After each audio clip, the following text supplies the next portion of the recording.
غور کیجیے گا، کہنے والا کوئی عام آدمی نہیں کہہ رہا ہے، سید الاولیاء فرما رہے ہیں۔ مولا علی کرم اللہ تعالی وجہہ الکریم ارشاد فرماتے ہیں۔ اب وہ 6 چیزیں آپ سماعت فرما لیں۔ پہلی چیز، مولا علی کرم اللہ تعالی وجہہ الکریم ارشاد فرماتے ہیں جو گناہ پہلے ہو چکے ہیں ان پر ندامت و شرمندگی، جو پہلے گناہ کر لیے اس پر افسوس ہے، بندہ شرمندہ ہے، نادم ہے، اور اسے یاد کر کر کے روتا ہے۔ یاد رکھیں، وہ لوگ جو بڑھاپے کی دہلیز پر پہنچنے کے بعد کالج کی زندگی کے گناہ یاد کر کے کہتے ہیں یار وہ زندگی کتنی اچھی تھی، یہ کیا ہم نے کر لیا، شادی کر لی، بیوی بچے سب جمیلے میں اتنے پھنس گئے کہ وہ والی زندگی چھوٹ گئی۔ یعنی گناہ کر کے آدمی افسوس اس اعتبار سے کرتا ہے کہ اب عمر اس کی گناہوں کی نہیں، لیکن اگر کوئی شخص گناہوں کو یاد کر کے روتا ہے کہ کیا ہو گیا، میں نے جوانی کتنی غلط کام میں گزار دی، کس طریقے سے میں نے برائی کی، اور روتا رہتا ہے، تو حضور صلی اللہ علیہ وسلم کی بارگاہ میں ام المؤمنین حضرت عائشہ صدیقہ رضی اللہ تعالی عنہ نے عرض کیا، یا رسول اللہ صلی اللہ تعالی علیہ وسلم، کیا کوئی بندہ ایسا بھی ہے جس سے قبر میں سوال نہ ہوگا؟ ارشاد فرمایا، ہاں عائشہ، اگر کوئی اپنے گناہ کو یاد کر کے روئے اللہ اس سے قبر میں سوال جواب نہیں فرمائے گا۔ تو گناہ کو یاد کر کے رو، گناہ کو یاد کر کے رو۔ تو سچی توبہ کی پہلی شرط یہ ہے کہ گلٹی فیل ہو، شرمندگی ہو، ندامت ہو، افسوس ہو کہ میں نے کیا کر لیا یار، کیا ہو گیا مجھ سے۔ یہ پہلی شرط۔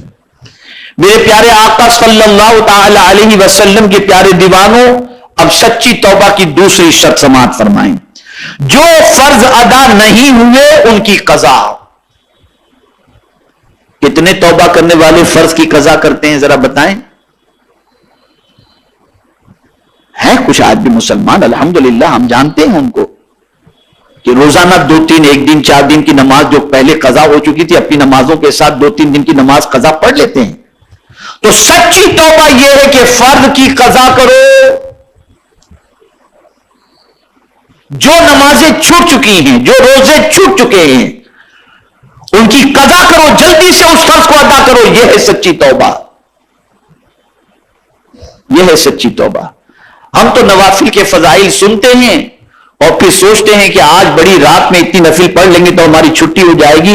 الحمدللہ میں نے ماہ رجب کی فضیلت پر ایک ریکارڈنگ میں نے کی ہے، مطلب میری ریکارڈنگ ایک کلپ وائرل ہوئی، اس پر میں نے تاکید کی ہے، خاص طور پر تاکید۔ میں نے نوافل کے فضائل بیان فرمائے ہیں، لیکن ساتھ میں میں نے یہ بھی کہا ہے جس پر نماز فرض قضا باقی ہے وہ پہلے ان فرائض کو ادا کرے، بڑی راتوں میں ان فرائض کو ادا کر لے تو اللہ تعالیٰ اس فرض کی ادائیگی کی بنیاد پر نفل سے زیادہ اسے ثواب عطا فرما دے۔ تو پہلے فرائض کو ادا کرو۔ تو مولا علی قدم اللہ تعالی وجہ الکریم فرماتے جو فرض ادا نہیں ہوئے ان کی قضا۔ اب تیسرے میں تو گاڑی اٹک جائے گی اور تلاش کرنے پر بہت کم شاید کوئی نصیب ہو ایسا نظر آ جائے۔ مولا علی قدم اللہ تعالی وجہ الکریم فرماتے کسی کا حق غصب کیا ہے تو اسے لوٹاؤ۔ یہ سچی توبہ ہے۔ آپ نے اگر کسی کا حق مار لیا ہے تو اس کا حق ادا کرو، اسے لوٹاؤ۔ کسی کا مال لے لیا لوٹاؤ، کسی کی زمین لے لی لوٹاؤ۔ اس کے بغیر سچی توبہ نہیں کہی جائے گی۔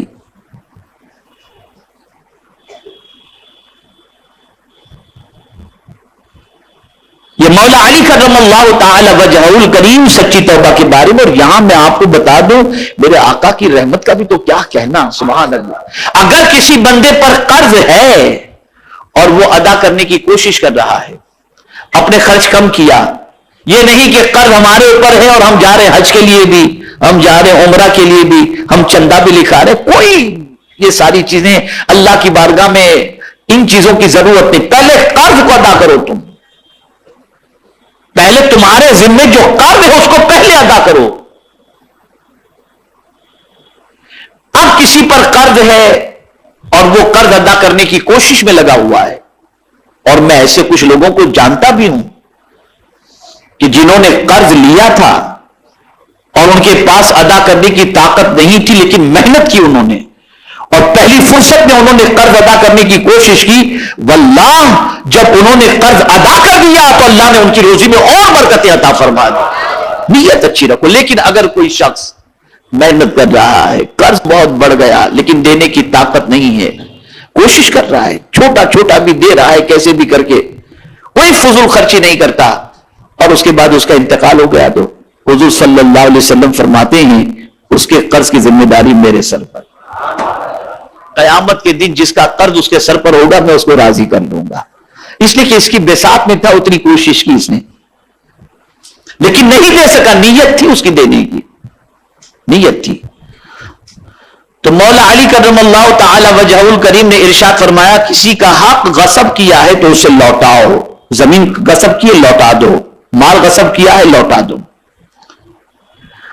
اب صرف اسی پر اکتفا نہیں، اب چوتھی بات مولا علی کرم اللہ تعالی وجہہ الکریم فرماتے ہیں جس سے لڑائی جھگڑا کیا ہے تو اس سے معافی مانگو، اس سے معافی مانگو، یہ سچی توبہ ہے۔ جس سے لڑائی جھگڑا کیا اس سے معافی مانگو جا کر، یہ نہیں کہ واٹس ایپ کے اوپر میسج کر دیا پھر دیکھتے رہو کہ پڑھا کہ نہیں پڑھا، معاف کیا کہ نہیں کیا، وہ نہیں، جاؤ جا کر اس سے معافی مانگو۔ اور اگر کوئی تمہارے پاس معافی مانگنے کے لیے آئے تو رسول رحمت صلی اللہ علیہ وسلم کے ارشاد کا مفہوم ہے کہ تمہارا پرسنل معاملہ ہے، ذاتی معاملہ ہے، تم سے کوئی معافی مانگنے کے لیے آئے، سرکار فرماتے صلی اللہ علیہ وسلم تو معاف کر دینا چاہیے، اور اگر کوئی اکڑ گیا معاف نہیں کر رہا تو حضور صلی اللہ علیہ وسلم فرماتے قیامت کے دن وہ میرے حوض کوثر پر نہ آئے، قیامت کے دن وہ میرے حوض کوثر پر نہ آئے۔ اعلی حضرت عظیم البرکت امام عشق و محبت ہر 15ویں شب کو 14 تاریخ کو 15ویں شب کے آنے سے پہلے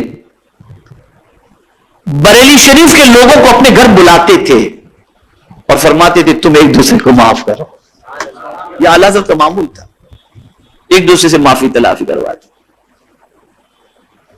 تو مولا علی کرم اللہ تعالی وجہہ الکریم ارشاد فرماتے جس سے لڑائی جھگڑا کیا ہے تو اس سے معافی مانگو، اور آج معافی مانگ لو، یہ آسان اور سستا سودا ہے۔ قیامت کے دن اگر وہ تمہارے سے حق طلب کیا تو ساری نیکیاں گئیں، سب ختم۔ اس لیے دنیا ہی کے اندر یہ سارے کام کر لینا چاہیے، سچی توبہ کی شرط ہے، یہ چوتھی شرط۔ پانچویں شرط پختہ عزم کرو کہ آئندہ گناہ نہ کروں گا، اب پکا ارادہ کر لو کہ نہیں کروں گا۔ اور میں آپ کو ایک چیز بتا دوں، یاد رکھیں، یہ عمل ہمیشہ کے لیے یاد رکھیں۔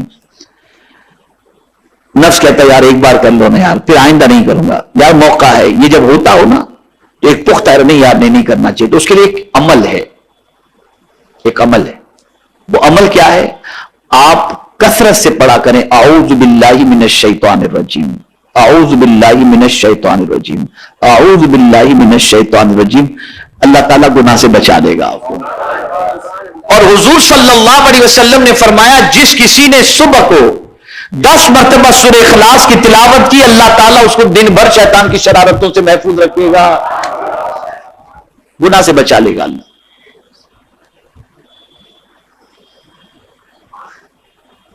اور زندگی میں کبھی دیکھ لیجئے گا، کبھی آپ کی طبیعت اللہ نہ کرے صدبار نہ کرے مائل ہو رہی ہے، گناہ کے قریب جا رہے ہیں، آپ فوراً پڑھ لیجئے اعوذ باللہ من الشیطان الرجیم، اعوذ باللہ من الشیطان الرجیم، اعوذ باللہ من الشیطان الرجیم، اللہ اپنے حبیب کے صدقے میں بچا لے گا انشاءاللہ۔ تو پختہ عزم کرو کہ آئندہ گناہ نہ کروں گا، لیکن یہ ہے ٹف، یہ عزم کر کے قائم رہنا یہ ٹف ہے۔ تو قربان جائیے مولا علی کرم اللہ تعالی وجہہ الکریم نے اس کے بعد جو فرمایا، آخری جو شرط بتائی ہے نا، اسے سماعت فرمائے۔ ارشاد فرماتے ہیں جس طرح تو نے اپنے نفس کو بدکاریوں سے موٹا کیا، اسی طرح اب اللہ کی اطاعت میں اسے محنت و مشقت میں ڈالو، یعنی زیادہ سے زیادہ عبادت الہی کرو، خوب محنت کرو، کم سو، زیادہ سے زیادہ وقت اللہ کی عبادت میں گزارو۔